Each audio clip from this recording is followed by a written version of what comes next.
Good morning, everybody. So, we're going to try something a little bit different today, and you tell me if it's working or not. I'm going to get the chat window going here and make sure that I can see who's doing stuff. Hey, Paul, what's happening, man? Now, what we're going to try here, ooh, this is going to be interesting, and you'll see kind of what I'm doing, is I am trying to we're going to bring that back on screen.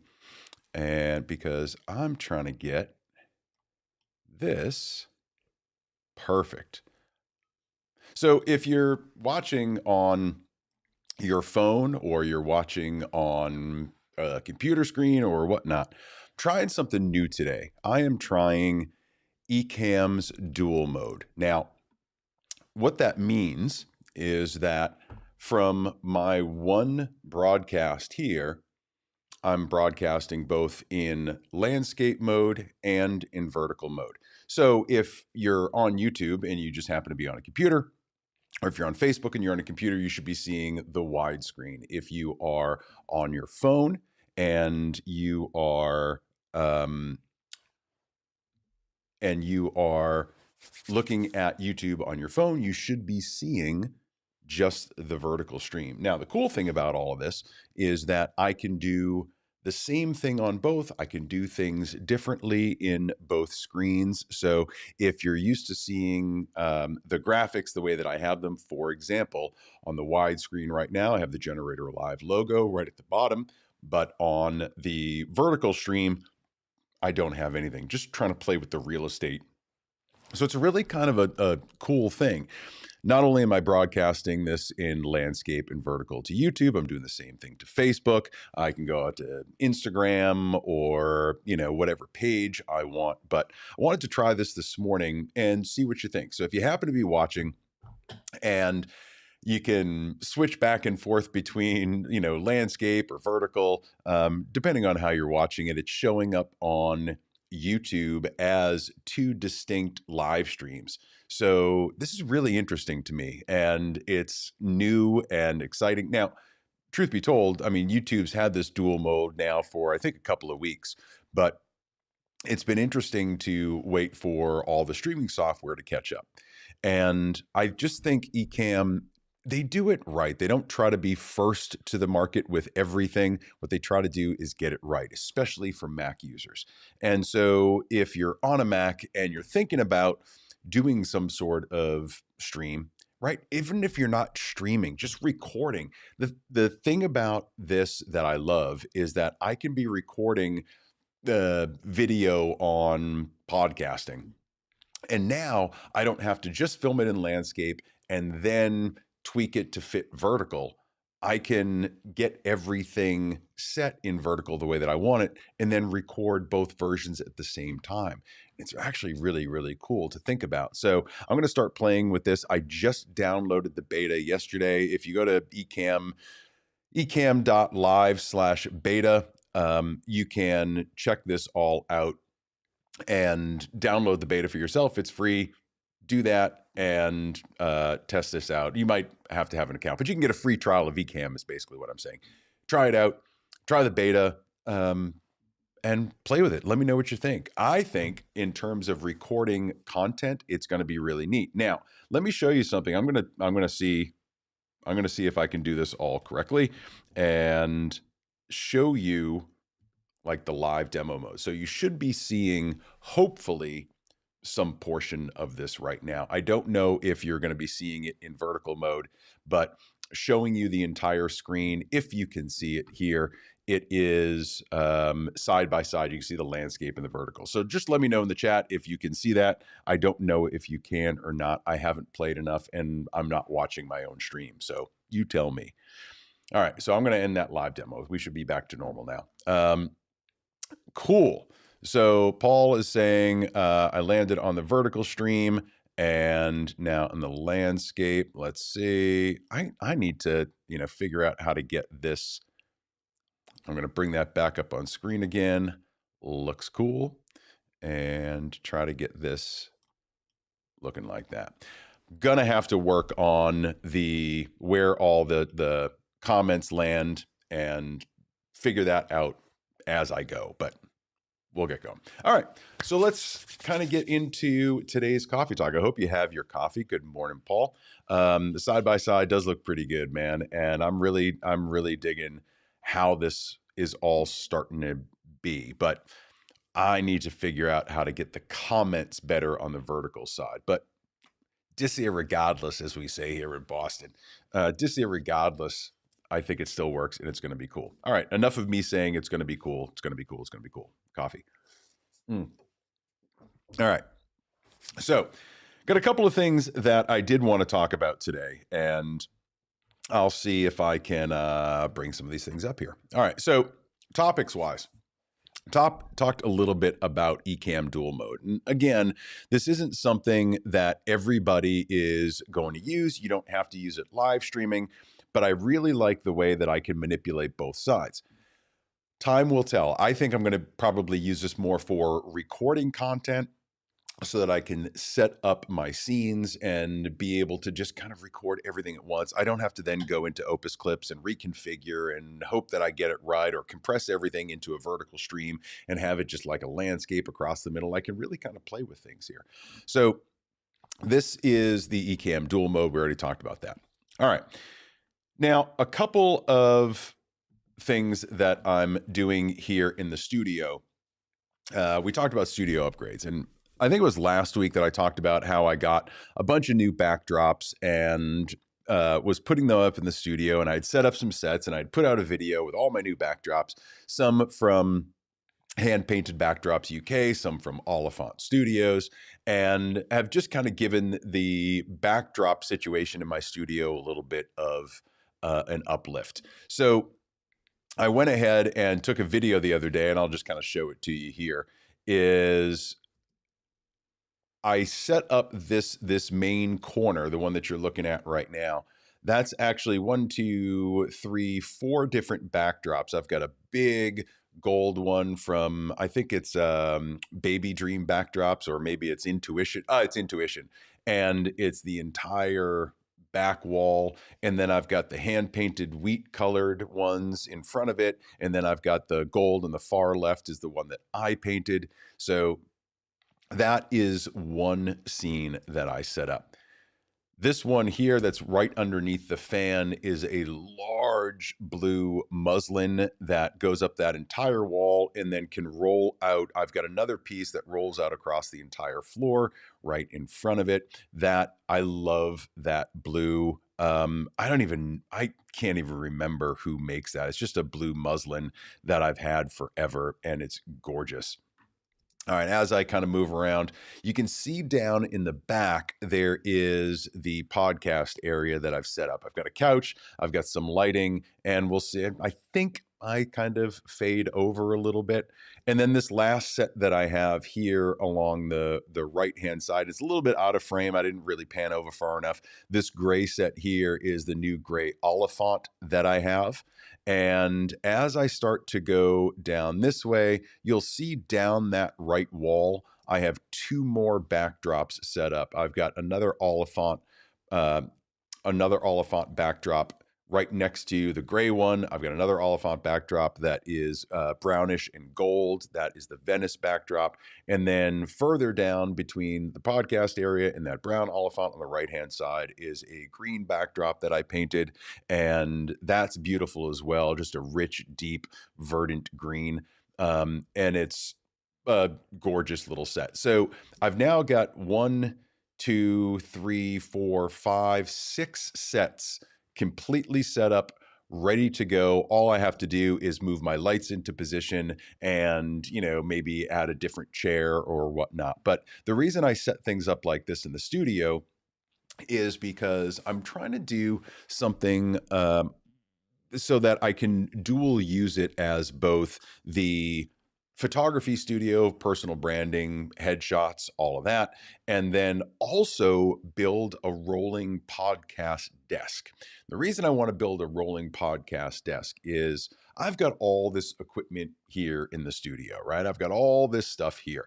Well, I need to replicate this setup at the studio. That takes a lot of lights, microphones, monitors, all that sort of stuff, right? So my goal is to build a rolling desk that I can use to sit at so that I can do this sort of thing from the studio and talk to you directly from the studio rather than being here at home. But then, so that desk will have, a monitor and a main camera like this. It'll probably also have webcams on either side to give different angles. But I want to set it up so that if people come in and they are wanting to record their own content, they want to record a podcast, or they want to do some vertical or horizontal type of content, I can take the cameras, just turn them around to face wherever we're in front of whatever backdrop, and change the lighting.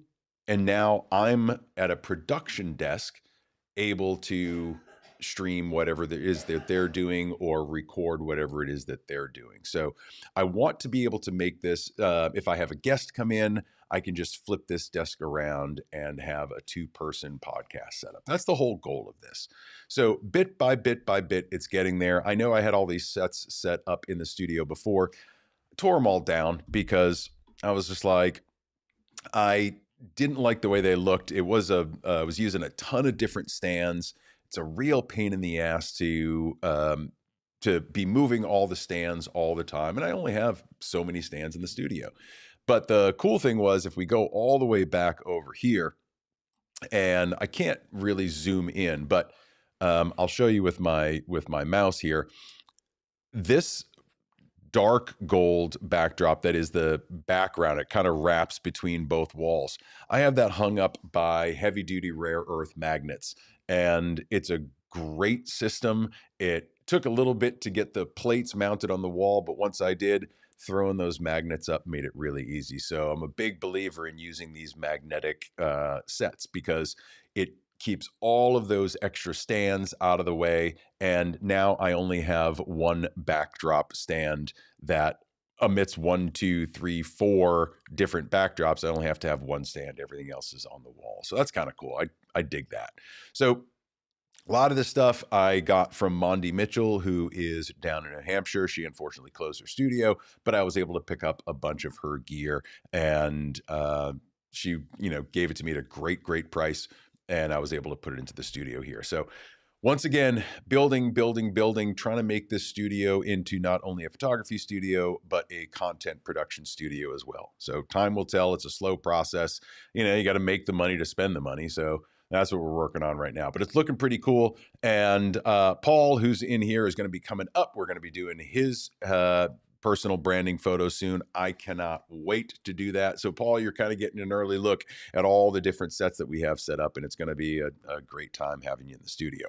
All right, let's head back to the topic, shall we? I think today is going to go quick. We're supposed to get a huge storm here. If you're anywhere in the United States right now, you're hearing about this weather system that's coming up from the south, and everybody's just going to get hammered with ice and snow and cold.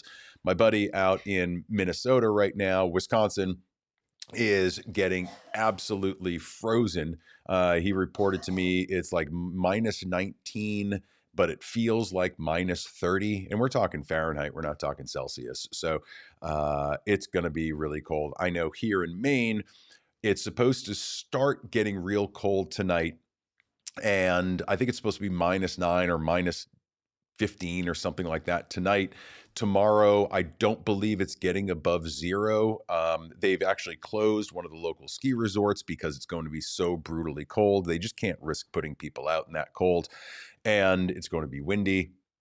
And then there's going to be a weather system moving in Saturday night, Sunday. And between Sunday and Monday, we're supposed to get a foot or foot and a half of snow. So today is all of these things that I've got to get done: prep the snowblower, get the gas, get all my salt pellets and, outdoor gear and emergency stuff set up, because if we lose power, we lose power. And so I've got to get my generator all squared away and, all the stuff that you do last minute before a storm because you failed to prep earlier in the season. That's what I'm going to be doing today. And I'm sure everybody else is as well. All right. So that's the storm. Now, the next thing that I wanted to talk about, One of the things that I've struggled with in doing this pivot into video is creating enough content that I don't have to create new content every single day. And there's a guy named Pat Flynn, great YouTuber, great online social media presence. Pat Flynn came up with a 30-day challenge, and it launched about 2 weeks ago, where you're supposed to put a video out every day on Instagram and YouTube. And you're basically repurposing the same video, but it goes on YouTube and it goes on Instagram, and you do it every day for 30 days, and it creates consistency, and it's supposed to help grow your numbers. Well, I got super sick like 2 weeks ago, and the day that I was supposed to start, it was on the 5th. Yeah, so it's been about 19 days. I was supposed to start and got super sick, and I've just been destroyed by whatever this sinus thing is going on. And it really knocked me out. So I missed, the first week and a half, 2 weeks of this 30-day challenge. But I said, all right, well, I can't necessarily take part in that challenge, but I can still produce 30 videos. So I started thinking about series, and I said, I want to create a series of short form videos, 1 minute videos that I can put out to help people learn how to have better conversations online, especially when it comes to podcasting and doing some sort of interview. Like I said, I've been behind this mic in some way, shape, or form for the past 25 years, and have learned a lot about interviewing because I've screwed up so many interviews and I've done all the wrong things. So I was writing the book, and I said, well, why don't I distill down some of the main points from the book and make a video series about it? So what I did was I created podcast interview skills in 30 days. I know it's a super sexy title, and you are never going to forget this, but there's something about simplicity in my mind. So podcast interview skills in 30 days. I even made a little badge. Look at that. It's kind of nice and cool and graphic. I made that in AI. So what I did is I wrote my scripts. They're all 1 minute pieces of content. 1 minute, 1 minute, 10 seconds, thereabouts. Really bite sized, digestible chunks. And this is going to launch on Monday. So if you're interested, make sure that you subscribe to the channel. This is launching on, let's make sure that the date is right. Is it the 26th? Yes. It'll launch on Monday, January 26th. Podcast interview skills in 30 days. And this is really aimed at people that are trying to host a podcast or have conversations, or even if you just get into a conversation and you want to have deeper, more meaningful dialogue, then these tips are going to help you think about your own presence, the types of questions you ask, the interpersonal skills that you have to have with your guest, doing your research, preparing for the interview, the things that you need to do when there is silence, or when you get terrible answers, or when you panic and forgot to listen to what the guest was saying. These are going to be the types of tips that help you. All of it to say, this does not have to be a complicated process. You need to relax. You need to prepare a little bit. You need to have some skills developed, but it's okay to take the time to develop those, which is why I'm doing this over 30 days, so that you get something fresh every day. You get to look at it, you get to understand it, and then just ask me questions. I think it's going to be great. All of the cover art is going to look like this, but every day it's going to be a different topic. So I'll be doing this for the next 30 days, starting Monday, and it should wrap up just before WPPI. Now, the reason I did that, and let me take a sip of my coffee here.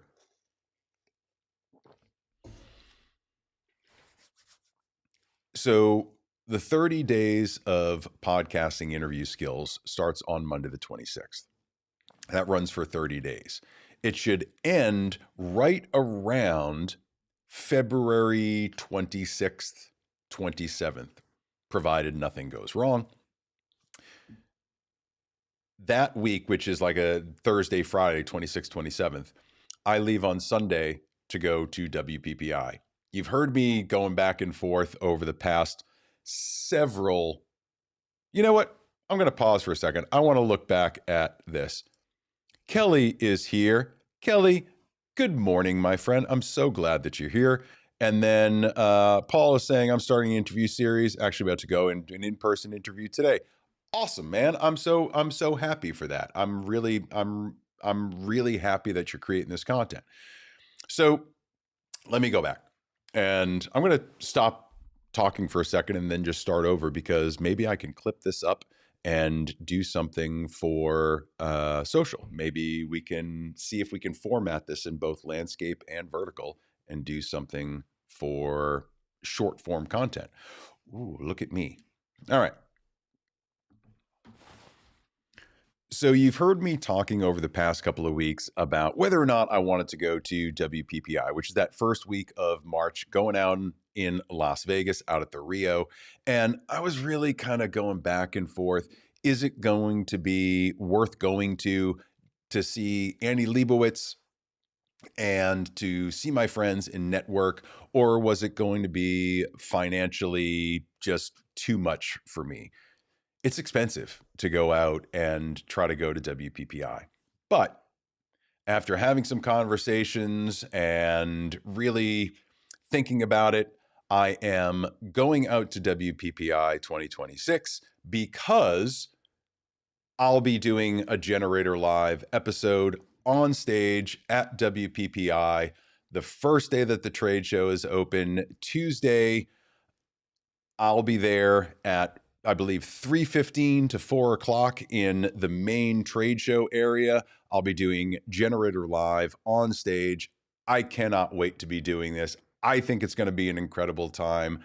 You have to be there. If you're going to be there, please come see me in the audience. I know that there's a lot of other classes going on, but I strategically chose that point because I think most of the classes and photo walks are done. It's kind of the end of the first day. People are coming out of their classes. They'll be going into the trade show, and it's a great time to come see me do an episode of Generator Live. And yeah, Kelly, it is pretty amazing. I'm really stoked to be able to do this. I can't wait to do this live in front of an audience. Now, the interesting thing is, I don't know what I'm going to talk about. I have no idea what guest I'm going to have on. So you guys are going to help me figure that out between now and WPPI. I'd love to know, who is it that you want to see on stage? What are the topics that you want me to cover? I think we have a chance here to really bring podcasts to the front and have this kind of dialogue right on stage in front of a lot of people. So I could not be more excited to be doing this. And yeah, Josh, I can't wait to see you, my friend. I would love to see you there. Maybe I'll bring you on stage. I don't know. If the money's right from you, brother, I'll bring you on stage, right? Nothing below $100. And then, yeah, Kelly, yeah, this is going to be amazing. I cannot wait to do this. So I just haven't thought about it. I was on the fence for so long. I would usually plan something like this in advance, but I haven't had a chance to even think about it. So now I'm in crunch mode. I'm going, oh God, all right. So if I'm going to be on stage, now I have to have something to put up on the screen as like a freebie or a giveaway, because everybody does that, right? I don't want to miss the chance for people to scan a QR code and join the email list and become part of the family and part of the community. So I got to think about, what am I giving away, or what am I having people sign up for? What's the content that I want to bring up there? I think I have about 45 minutes, so it'll be a shorter episode. Do I want to do interviews with multiple people? Do I want to have a panel? Do I want it to just be me talking like this to you? And I do a little bit of, video magic? Tell me. I'd love to find out in the comments. If you're seeing this today, or if you're seeing it another time, let me know what you want to see. We'll build this thing together. And I think that's kind of the cool part of this, is that we can have the community build the show. And provided I get enough feedback, that's what I'll do. Let me know who you want to see. I don't think that I'll be able to get someone like an Annie Leibovitz, right? So just don't even go there. But think about, some of the guests that I've had. If you're going to be there and you haven't been on the show, talk to me. Maybe we can work something out. So I think it's going to be a really exciting time. I know I'm stoked to be able to go out there. I feel incredibly fortunate to have this opportunity. And oh, sweet. I'm going to try here. I want to try to do it live for sure. I want to try to do this live. I'd love to have my laptop up there. I'd love to be streaming it in a way. But as we know, internet at these trade shows is abysmal. So, provided I can get a hardwired connection, maybe that's something I can do. Regardless, I'll be recording the whole thing and putting it out hopefully that evening. So, even if I can't stream it live, which I really hope I can do because that's what I really want to do, even if I can't stream it live, I'll be recording the whole thing and then we'll have a special episode after that. Yeah, I would love to have real conversation with real photographers and talk about some of the stuff that, you know, isn't just glossy, fresh, perfect topics, right? I'd love to get a little bit deep. One person that I'd love to have up there, and I've never interviewed them, and I'd love to, is Seth Miranda. I think Seth Miranda would just be a hell of a guest. And if Seth, if you're listening, awesome. I would love to have you up there. I think you'd be amazing. I know you're pulled in a million directions during WPPI and you're at booth after booth after booth. But think about it, man. If we can swing it, maybe that's something you want to talk to me about. I'd love to have you on stage. I think your attitude, my attitude, and the capability to be 100% completely honest with the audience would be a blast. So maybe Jerry Guionis, who knows? We'll bring somebody up there and have a great conversation. I'm really excited too, Kelly. I really wish I'd be able to see you there because I'd have you up. But yeah, who knows what's going to happen. So that was kind of like the big announcement. Then while I'm there, I'll be there from Sunday until Thursday. So I arrive Sunday, take off on Thursday, but I'll be there the entire week. I just know that I'll be prepping on Monday. Tuesday, I'll do the show. Wednesday, and then probably part of Thursday morning, I'll be talking to other people and getting some more footage. I'm going about this trip a little bit differently. And I would like to capture a lot more content than I normally do. Normally I go and I just interact with people. I'd like to, I think, make a nice little video out of my trip to WPPI. I don't know how I'm going to do that. I'm not one that loves to take out their phone and start recording at an airport or anything like that, but we'll see if I can do it surreptitiously. What does Josh have to say here? Have you ever thought about having conversations with fake photographers? I love this plot twist, right? So I like where this is going. Maybe I'll bring in one of those guys that just slaps the cards on the street, on the strip at Vegas and bring him on stage. Not sure if he'll speak English or not, but who knows? Bring him on stage. We'll get some escort cards out there. And I think that would be a fun time. We could throw them out in the audience and people can scan the QR codes, right? I'm all about uplifting whatever industry we're in. Kelly's on board for that. So yeah, let's make that happen. Take that idea and run with it. And that's the moneymaker. I think this is what's going to happen, man. If I could make money doing that, if I could just slap those cards and give them to tourists and make some money, like I'll do it. I got nothing to do on that Monday. So I have no problem standing on the strip and just flipping those things and getting people's attention, standing outside Margaritaville or wherever it is. All right. So WPPI, March 1st through 5th at the Rio in Las Vegas. Come see me do Generator live. I think it's going to be a ton of fun. Don't know who the guest is going to be. Don't know how we're going to go about it yet, but those are the meetings that I have to have between now and then. So the more input you give me, the better. So WPPI is coming up. It's coming up soon. It's coming up in what, 4.5 weeks. And I'm not ready for this. So the next 4 weeks is going to be a lot of work for me. All right. We're switching from coffee to Celsius. Cheers. I know it's kind of gross to be drinking and eating on camera, but that's the whole point of this.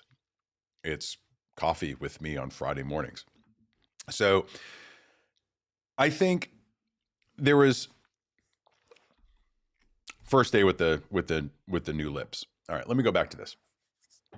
So I'm sitting around last night, and one of the things that I do, I sit in the living room and I try to get caught up on YouTube videos. I watch them on the TV, and I kind of scan through some of the folks that I subscribe to.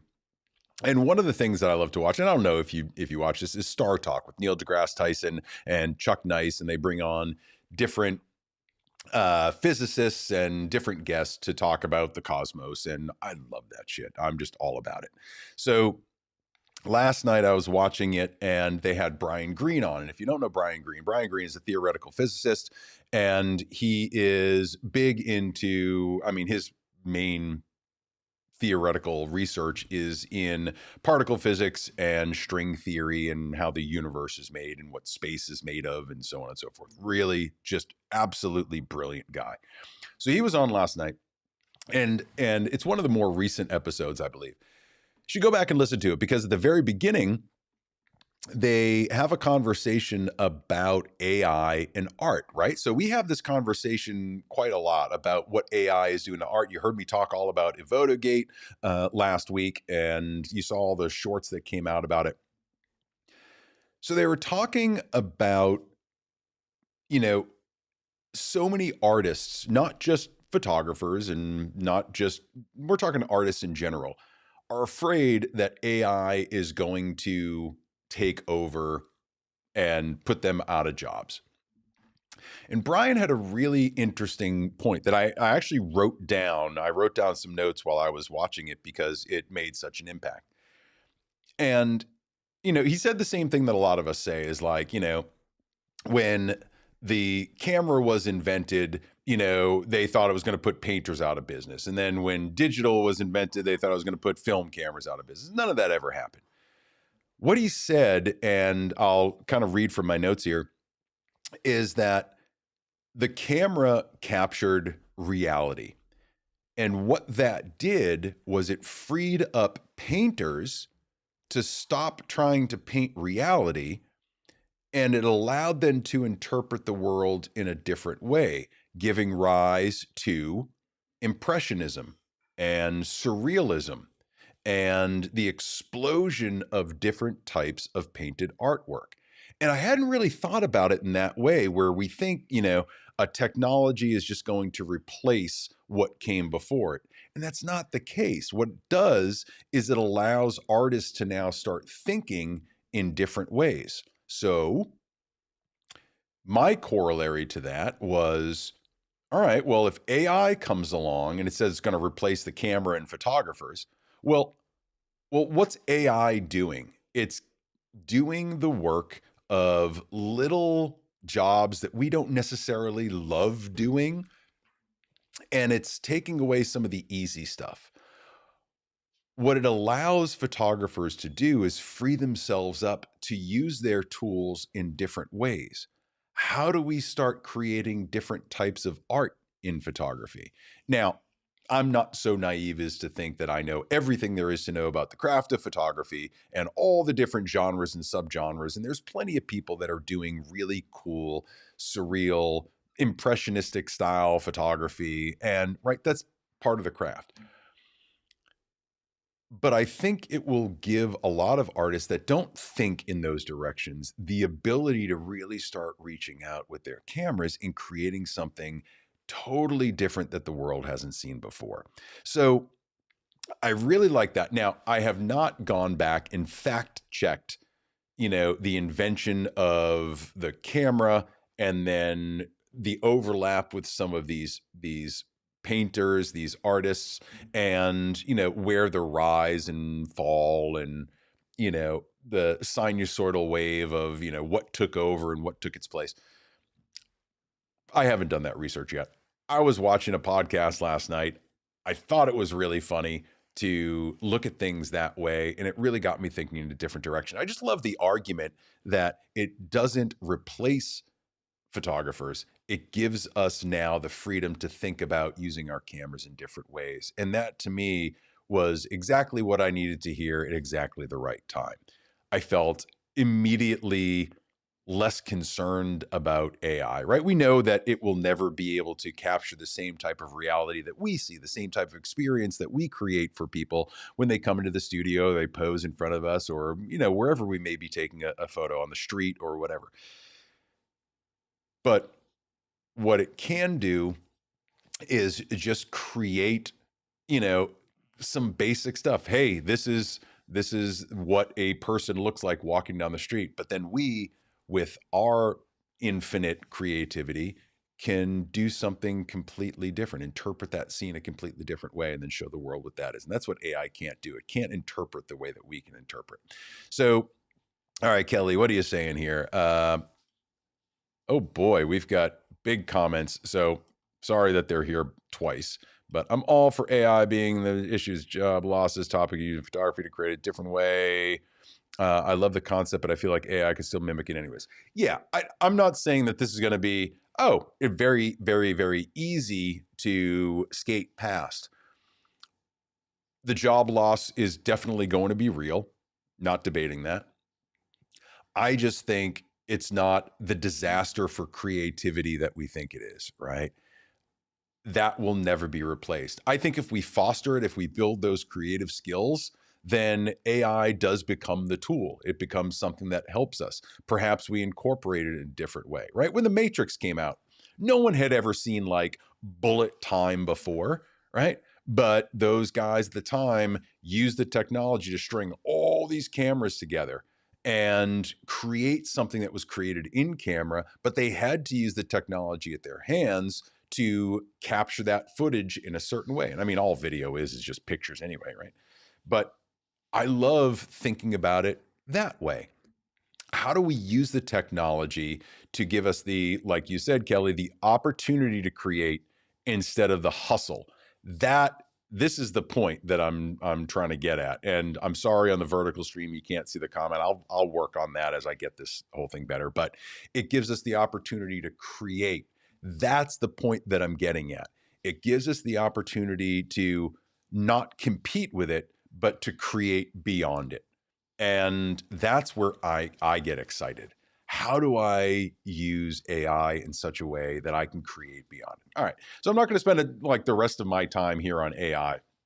I've already been rambling for 40 minutes, but the point was I thought it was really interesting. Go back and listen to it. It's like within the first 5 or 10 minutes of that episode, it's Neil deGrasse Tyson and Brian Greene in one of the more recent episodes. Now, they go on for the next hour and they're talking about all sorts of particle physics.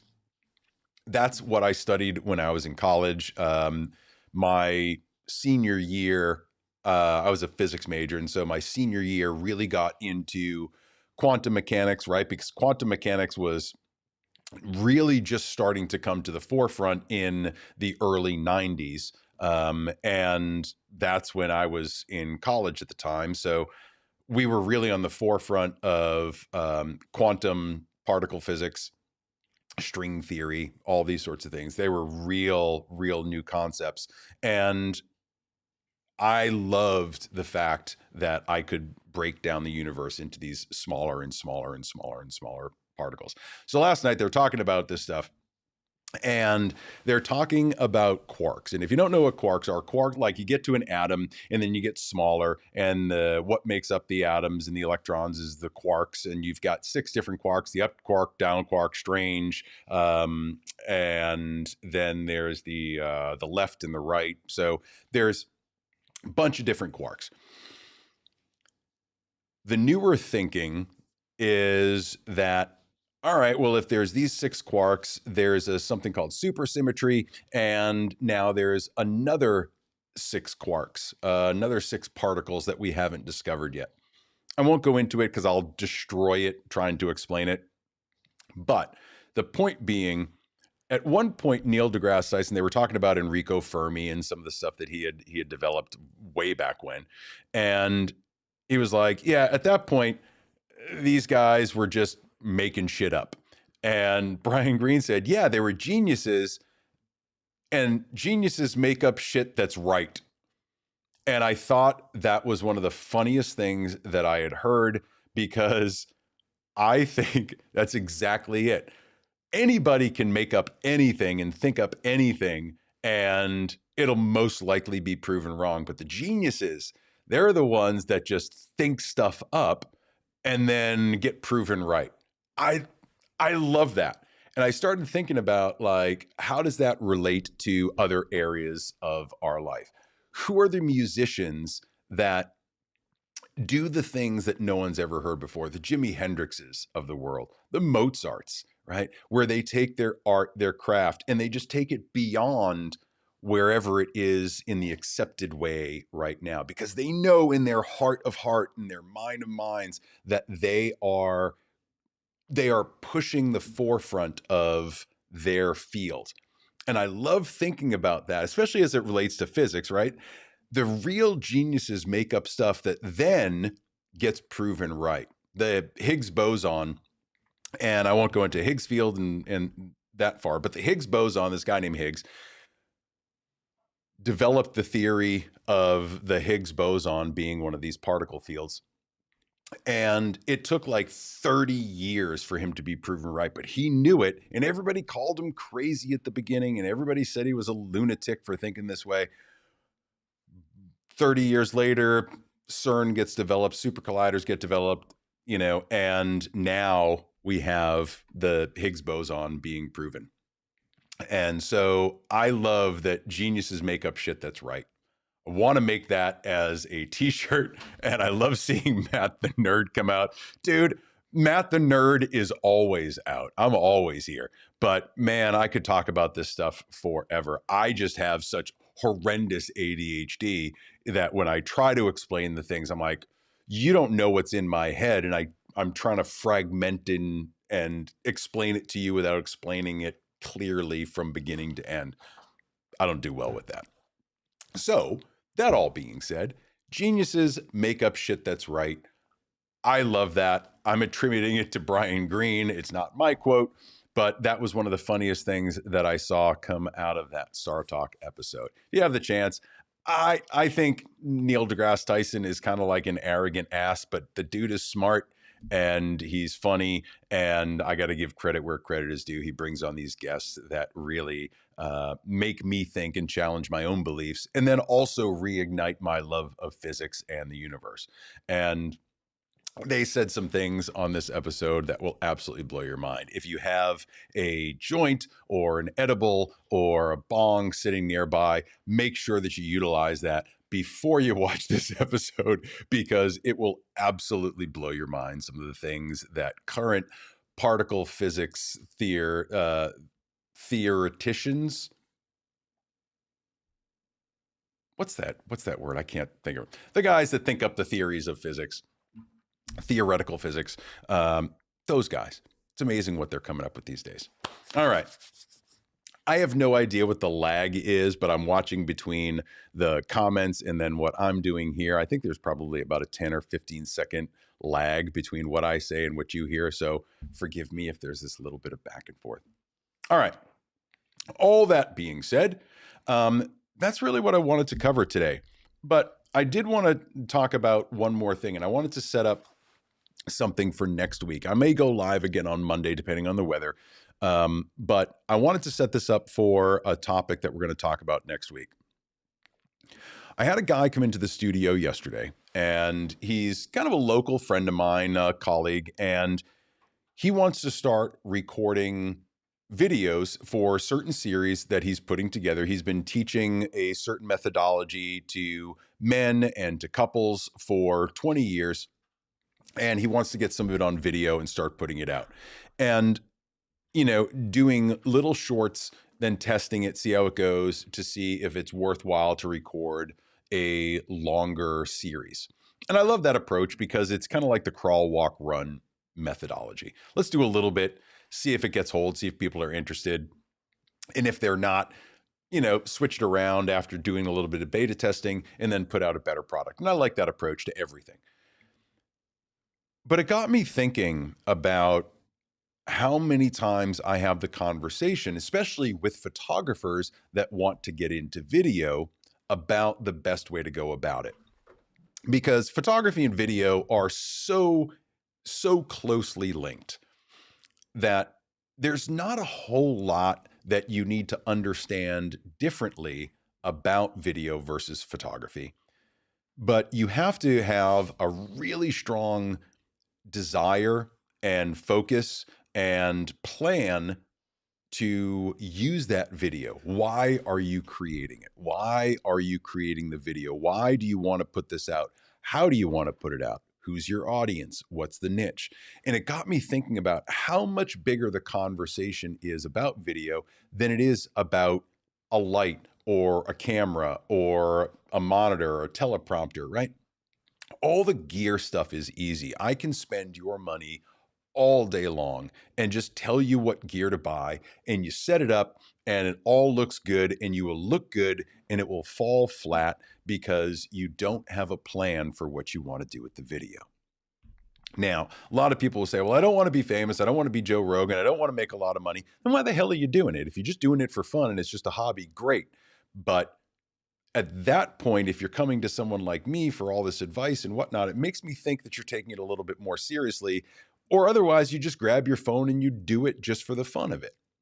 So it got me thinking, there are so many different ways to be able to market the videos these days that we really need to start changing the conversation about how we talk about it.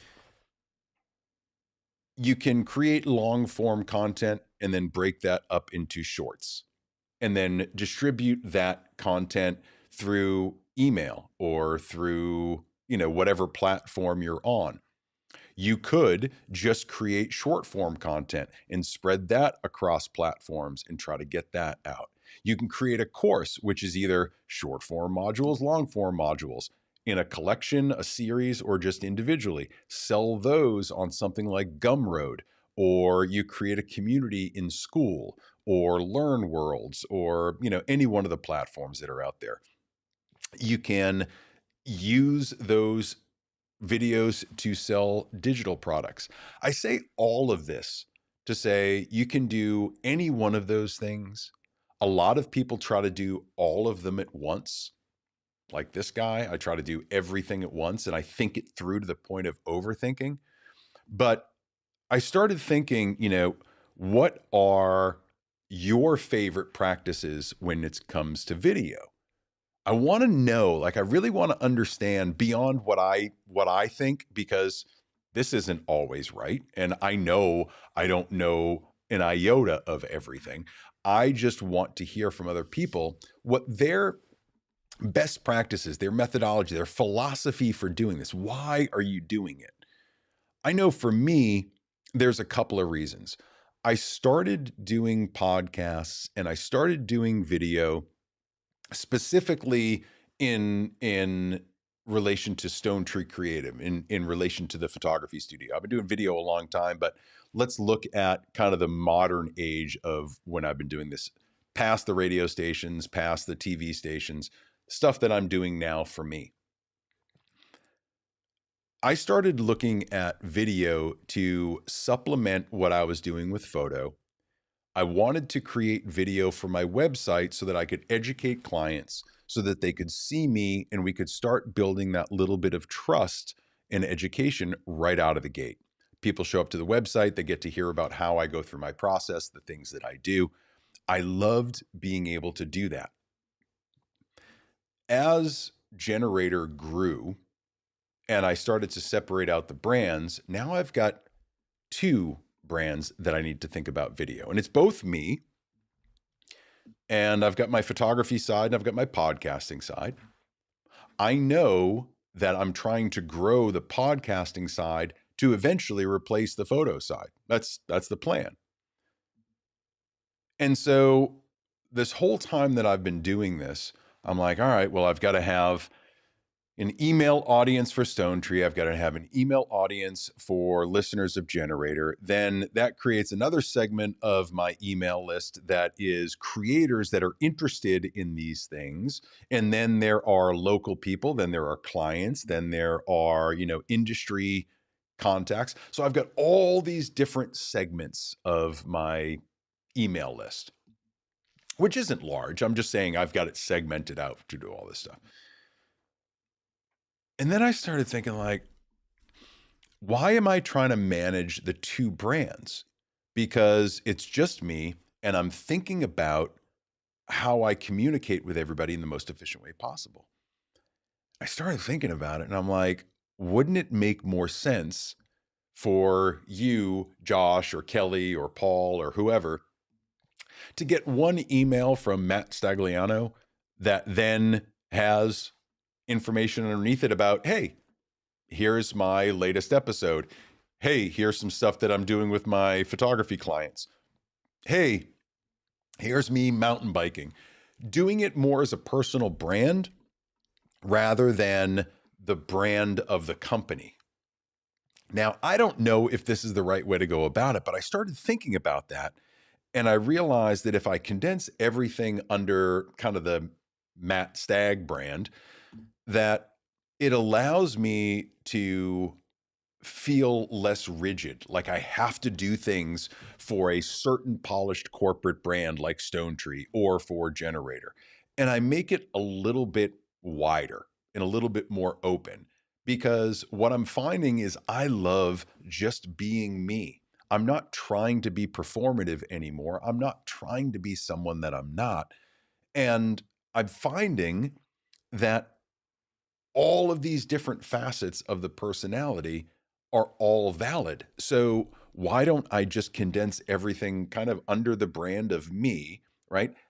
And I'm not making any comparisons, but you think someone like Alex Hermosi or Gary Vaynerchuk, you don't think about their individual companies that they run. You think about the person because they're doing all of these different things. And quite frankly, I'm just involved in too many different projects to try to do the same structured approach to marketing for every single brand. So I think that's where I'm heading. I was trying to set up a new website for Generator yesterday, right? In preparation for WPPI. I was trying to set up a new website yesterday. And as I was building it and designing it, I was thinking, maybe I can do this a different way. And I'm not quite sure. I'd love to hear from more people about what their philosophy is for their brands. And especially if you are expanding in different ways than you've been before. And if you're going about it the same way for every different brand, or if you're just kind of using your name as the brand and everybody just knows you as you. That's always been uncomfortable for me. So maybe it's something everybody does, and I'm just now coming to grips with it all. I've always been very uncomfortable with that, but I'm finding that all roads are pointing in that direction. But let me know what you think. Would you rather see me continue down separate paths of Generator and Stone Tree and seeing that content separated out? Or when you think of the stuff that I'm creating, you just kind of think of it under Matt Stagliano. And I'm curious, I've never asked this question of anybody before, and I'd love to understand what you think because that is going to dictate how I go forward with my marketing. There are so many ways to do this. There are so many ways that are valid. There are so many ways for you to be able to create content and get it out there to the right audience, no matter the size of the audience, no matter the platform, there is someone there that is waiting to hear what you have to say. I'm just curious if you think of it like Think Media versus the guys that are on Think Media? Or do you think about an Alex Hormozy and not think about his companies? Right. So, kind of the same thing from two different ends of the spectrum. And speaking of spectrum, I'm going to overthink it because of who I am. But I want to know your thoughts on that. All right. And that's where I'm going to leave you. I'm going to leave you with that thought. Let me know what you think about what you want to see at WPPI, who you want to see on stage, the type of show that you want to see. Think about the getting subscribed to the podcast interview series that's starting on Monday. So if you're not subscribed here, subscribe and you'll just get notifications of every day something will be coming out. And then let me know what you think about this concept of a personal brand replacing the different companies that you could possibly put out there, right? Your different brands. is it better to just have that umbrella brand? Some people say yes, some people say no. I'm undecided on it, which is why I ask you the question. But let me know all this different stuff down in the comments. I'm going to read them all. I'm going to respond to them all because I think if you're spending any time listening and commenting, you deserve the respect of a reply. And so I will give you that. All you have to do is, whether it's in Facebook or YouTube, just put something down below. I'll comment on it. So anyway, that's it. I took up an hour of your time. Thank you for spending your morning coffee time with me. I hope you found it a little bit useful. Next week, we'll get into some things that are a little bit more practical. I know I talk about a lot of updates here and there, but I think I'm going to come up with a couple of new segments that are repeatable week over week. I'm starting to find my flow with this. Don't know if I'm going to continue with the Wednesday night sessions. I really like doing the Friday morning shows, but maybe I'll start doing a morning show a couple of days a week rather than trying to do something at night and something in the morning and capturing different times of audiences. So anyway, all one big experiment. Obviously, this is the off season of Generator, so we're just building and planning and creating and trying to set up the next stage of, well, whatever's next. So thanks for hanging out. As always, you guys are the greatest. Please, please, please stay in touch. Tell people about this. Join my email list. All that stuff is in descriptions, or go to my website and just sign up for the email list, and I'll get you on the distribution. But do all that stuff, and just know that I appreciate you guys even showing up for a few minutes. Thank you all, and I'll talk to y'all soon. All right? Be safe. Have a great weekend. Stay warm, and I'll see you next week. Bye.